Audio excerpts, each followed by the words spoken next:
से लेकर राजस्थान में संवेदनशील सरकार, राइजिंग राजस्थान से लेकर विकसित भारत की परिकल्पनाओं को साकार करने वाले राजस्थान के यशस्वी मुख्यमंत्री आदरणीय श्री भजनलाल जी शर्मा से विनम्र निवेदन है कि सर, पंचायत राज सशक्तिकरण और राजस्थान प्रदेश के माननीय सरपंच गणों की इस ऐतिहासिक अभिनंदन समारोह को, जिसमें विशेष रूप से आपके विजन का सम्मान करने के लिए आए हैं, आप इन्हें अपने प्रेरणात्मक संबोधन से आशीर्वाद प्रदान करें। और मैं चाहूंगा कि सरपंच साहिबान भी एक बार खड़े होकर जोरदार तालियों से माननीय मुख्यमंत्री महोदय का अभिनंदन करें। माननीय मुख्यमंत्री भजनलाल जी शर्मा।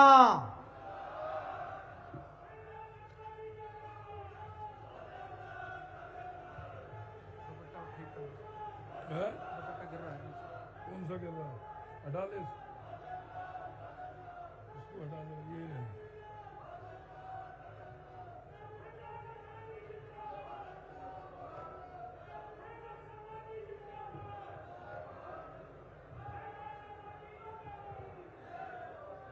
बोलिए भारत माता की।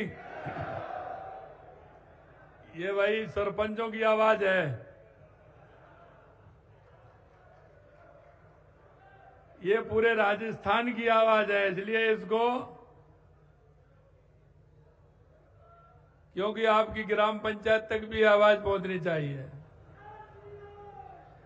बोलिए भारत माता की, भारत माता की, गिरिराज धरण की, बालाजी महाराज की, श्रीनाथ जी की, खाटू श्याम बाबा की, सालासर बालाजी की, मेहंदीपुर बालाजी की, करणी माता की, सुंदा माता की, सावरिया सेठ की, त्रिपुरा सुंदरी की, शाकंभरी माता की, कैला मैया की, भगवान देवनारायण की, भगवान तेजाजी महाराज की, मीन भगवान की, डिग्गी कल्याण जी की, तनोट माता की, बाबा रामदेव की, गोगाजी महाराज की, मानगढ़ धाम की,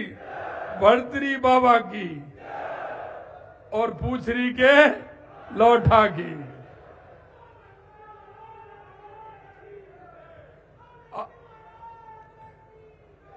आज के इस सरपंच संघ के कार्यक्रम में मंच पर विराजमान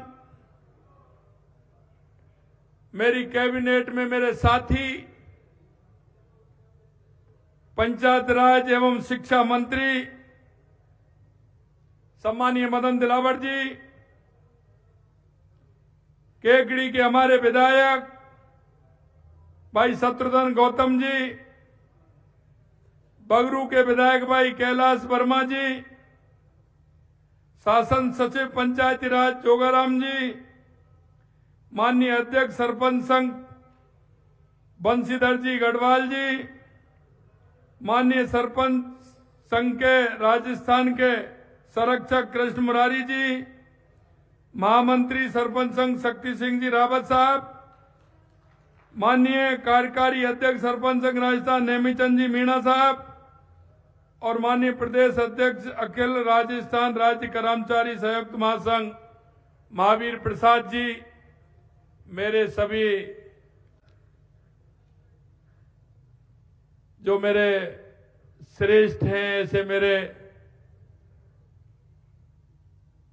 भूतपूर्व युवा सरपंच, वर्तमान युवा और मेरी माता बहनों और मेरा परिवार, सबसे पहले तो मैं आप सभी के लिए, इतनी बड़ी संख्या में राजस्थान के कोने कोने से आए हैं, मैं आप सभी को वंदन करता हूं, अभिनंदन करता हूं, आप सभी को मैं नमन करता हूं।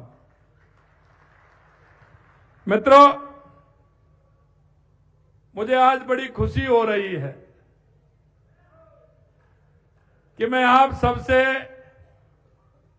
जिस आत्मीयता के साथ में मिल रहा हूं, निश्चित रूप से मेरे मन में एक विश्वास पैदा हो रहा है और वो विश्वास ये पैदा हो रहा है कि जो हमारे मनीषी पंडित दीनदयाल उपाध्याय ने और हमारे बाबा साहब भीमराव अंबेडकर जी ने, चौधरी चरण सिंह जी ने जो एक गांव और गरीब के लिए जो सपना देखा था, मुझे लग रहा है कि अगर ऐसे हमारे जागरूक सरपंच होंगे तो वो सपना पूरा होगा, वो सपना पूरा होगा। मेरे हृदय में आज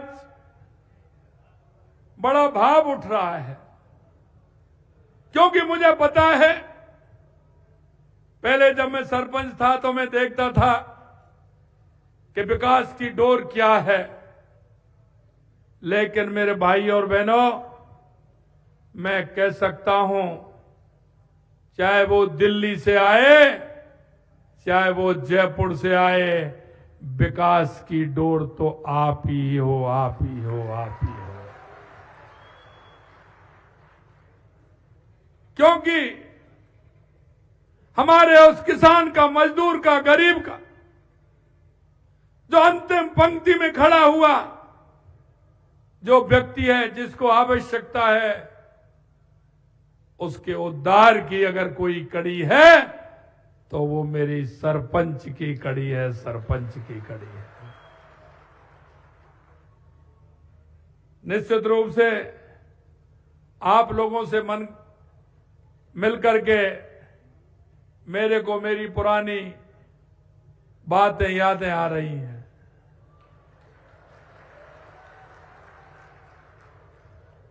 मैं सत्य कहना चाहता हूं और उसको मैं आपको भी महसूस कराना चाहता हूं मेरे भाई और बहनों। ये ईश्वर ने आपको मौका दिया है, मौका दिया है।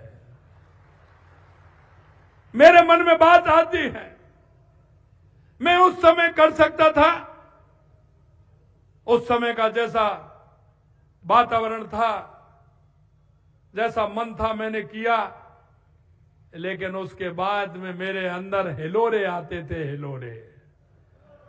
और वो हिलोरे इस बात के लिए आते थे कि मैं और कुछ करता तो निश्चित रूप से मेरे को और मेरे भाव को और मेरी आत्मा को संतुष्टि मिलती, संतुष्टि मिलती।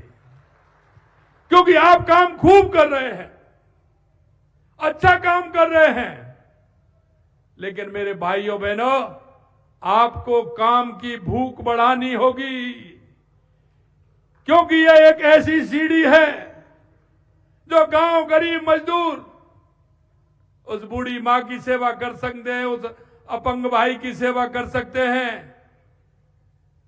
ये मौका आज आपको मिला है, इस मौके का पूरा फायदा उठाना चाहिए, ये मैं आपसे निवेदन करना चाहता हूं।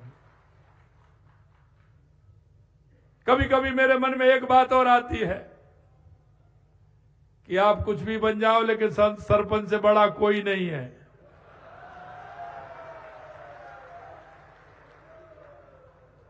सरपंच से बड़ा कोई नहीं है, क्योंकि वो गांव की भोली भाली जनता, गांव की वो मेरी मां, मेरी ताई, मेरी काकी, मेरा ताऊ, आज भी जब मैं गांव या गांव के और पार क्षेत्र में जाता हूं तो वो मेरे को कहते हैं, सरपंच भैया सुन, मेरी बात सुन ले। ये बात आपको जिंदगी भर के लिए मिलेगी, जिंदगी भर तक के लिए। जब आपको इतना बड़ा नाम दे दिया और आपको इतना बड़ा काम दे दिया, तो मेरे भाइयों, पीछे हटने की जरूरत नहीं है, पीछे हटने की जरूरत नहीं है। आज भी मैं देखता हूं, क्योंकि गांव में जब मैं जाता हूं और गांव में जब 2 दिन, 1 दिन में रह के आता हूं, तो जहां जाता हूं वहां 3 दिन तक मन नहीं लगता है। उस गांव की यादें, गांव की मिट्टी की खुशबू, गांव के वो पशुओं के बीच में जब रहते हैं उनकी जो खुशबू मिट्टी की आती है, उसकी बात ही अलग है। इसलिए मैं कहना चाहता हूं मेरे भाई और बहनों, मैंने भी गांव के विकास का सपना देखा और मैं कह सकता हूं कि गांव में जितने भी काम कर सकते हैं, हर व्यक्ति, हर आप चाहते हैं कि मेरा काम अच्छा होना चाहिए, लेकिन फिर भी आपके मन के अंदर में भाव होता है कि मुझे और भी करना चाहिए। मैं आपसे गांव के विकास की ज्वाला आपके मन के अंदर होनी चाहिए। आपके मन के अंदर यह होना चाहिए कि मुझे कैसे करना है। मैं सरपंच था, मेरे से कहते थे पैसा, अरे मैं आपसे कह रहा हूं मेरे भाई और बहनों, आप काम करने की दृढ़ इच्छा शक्ति बनाइए। पैसा तो उड़ रहा है, पकड़ने वाला चाहिए, पकड़ने वाला चाहिए। आप योजनाएं बना करके देंगे। हमारी सरकार कृत संकल्प है गांव और गरीब, किसान, मजदूर के विकास के लिए, इसलिए किसी तरह की चिंता करने की जरूरत नहीं है।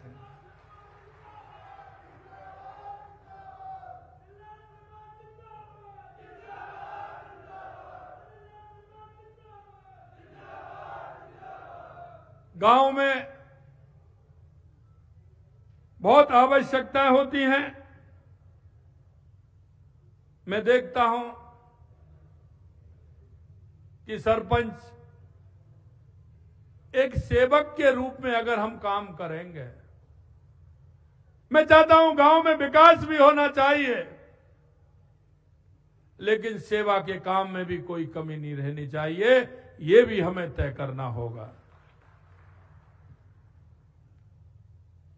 मैं अनुभवों के साथ कह सकता हूं कि अगर सरपंच की दृढ़ इच्छा शक्ति है, सरपंच अगर गांव में काम करना चाहता है, सरपंच समस्या का समाधान करना चाहता है, दुनिया की कोई ताकत नहीं कि वो सरपंच को रोक दे। ये भी मैं आपको बताना चाहता हूं। और आपसे बड़ा कोई नहीं। वो मैंने इसलिए कहा है कि आपको जो अधिकार है वो किसी को नहीं है, लेकिन उस अधिकार को समझना होगा। ऊपर से नीचे किसी भी जनप्रतिनिधि को देख लीजिए, वो चेक पर साइन करने वाली अगर कोई संस्था है, कोई जनप्रतिनिधि है, तो वो सिर्फ एक सरपंच ही है। दूसरा है क्या कोई, बताइए? अरे दूसरा कोई है क्या? तो तुमसे ज्यादा ताकतवर कौन हो सकता है कि जो साइन करके और किसी का भी भला कर सकते हैं? ऐसा बड़ा अधिकार किसी को है क्या? तो इसलिए मैं कह रहा हूं कि सरपंच हमारा सबसे बड़ा जनप्रतिनिधि होता है। राजस्थान में कितने प्रतिभाशाली समर्पित सरपंच हैं जो अपने विकास की राह आगे बढ़ा रहे हैं। ये समारोह बहुत महत्वपूर्ण मंच है जहां आपने गांव की प्रगति और समस्याओं के समाधान की बात कही है। निश्चित रूप से सरपंच महोदय, सभी ग्राम समाज के भाग भी होते हैं, और मैं कहना चाहता हूं आपके प्रदेश अध्यक्ष भी आपने छांट करके बनाए। क्या कह रहे थे कि हम आज कोई मांग पत्र रखने वाले नहीं हैं। एक बात बताइए अध्यक्ष जी, आपने कोई कोर कसर छोड़ी है क्या? आपने कोई कसर छोड़ी है क्या? देखिए क्या कह रहे हैं कि आज हम कोई मांग पत्र नहीं रखेंगे, और बात एक भी नहीं छोड़ी है, सारी बातों को कह गए।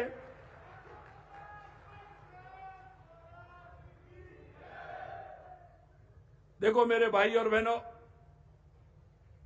गांव के विकास की तरक्की आपके हाथ में है।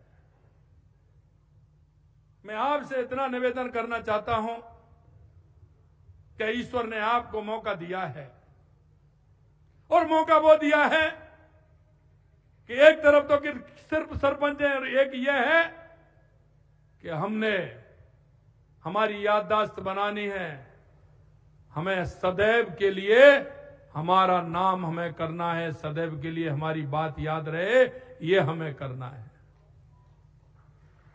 अगर मन में यह विश्वास धारण आप कर लोगे, जो भी योजना आती है वो गांव में आती है, जो भी योजना आती है वो आपके माध्यम से आती है, या तो आपके माध्यम से आएगी या आपका उसमें सहभागिता होगी। कोई भी योजना ऐसी नहीं है जो ग्रामीण क्षेत्र में जो आपसे छुपी हो।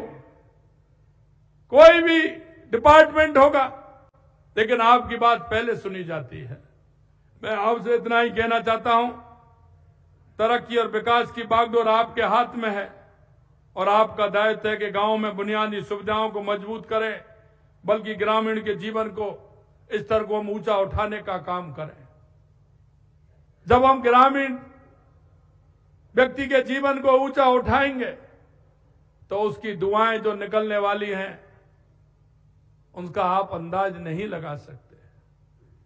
जिस व्यक्ति को आवश्यकता है उस आवश्यकता को समझ के उसका काम करना, क्योंकि अधिकांश मैं कहता हूं मेरे भाई और बहनों, गांव में बैठा वो हमारा किसान, हमारा मजदूर, हमारा भाई, उसके लिए एक छोटा सा सहारा बहुत बड़ा सहारा होता है। हमारी कहावत है कि मुर्गी के लिए तकुआ का घाव बहुत बड़ा होता है। गांव का वो व्यक्ति अगर वो कोर्ट में जाता है 50 kilometre, 40 kilometre, 30 kilometre SDM office में जाता है, तो उसके 200 रुपए खर्च होते हैं। 200 रुपए खर्च होते हैं। 50 इसमें देगा, किसी की मोटरसाइकिल लेगा, उसमें पेट्रोल डलाएगा, या गाड़ी से जाएगा, लौट करके आएगा। अगर उसका छोटा मोटा केस चल रहा है, वकील के पास जाएगा, वकील वहां तैयार बैठे रहते हैं। फिर वो अगर तारीख पूछने भी जाएगा तो तैयार बैठे रहते हैं। ए मेरे भाई और बहनों, मैं आपसे कहना चाहता हूं, ऐसे जो केस चल रहे हैं हमारे गांव में, जिस तरह के केस हैं, उनको अपनी पंचायत में ला करके तहसीलदार और एसडीएम को बुला करके वहां ही उनका समाधान कराइए। आपको उसकी दुआ भी मिलेगी, और वो गरीब आदमी जो 200 रुपए, उसके 100 रुपए खर्च हुए हैं, शाम को लौट करके वो बच्चों के साथ बैठ करके वो सब्जी लाएगा, खाने को कुछ फल लाएगा, तो आपका गुणगान गाएगा, आपको आशीष देगा। इसलिए हम इन कामों में भी अपना हाथ बढ़ाएं। पंचायत राज संस्थाओं के चुने जनप्रतिनिधि महोदय 1 अप्रैल 2024 से कह रहे थे मेरे अध्यक्ष जी, अरे हमने आते ही 1 अप्रैल 2024 से 10% मानदेय बढ़ाया कि नहीं बढ़ाया? हमने सभी का बढ़ाया, हमने सभी का 10% मानदेय बढ़ाया। आप और कह रहे हैं बढ़ाया कि नहीं बढ़ाया? उन्होंने तो नहीं बढ़ाया, हमने ही बढ़ाया, किसी और ने नहीं बढ़ाया। ग्राम पंचायत भवनों के निर्माण 371 ग्राम पंचायत भवनों का निर्माण भी पूर्ण कराया। ग्रामीण सड़क तंत्र को सुदृढ़ करने के लिए 200 विधानसभा क्षेत्र में 1000 करोड़ रुपए की लागत से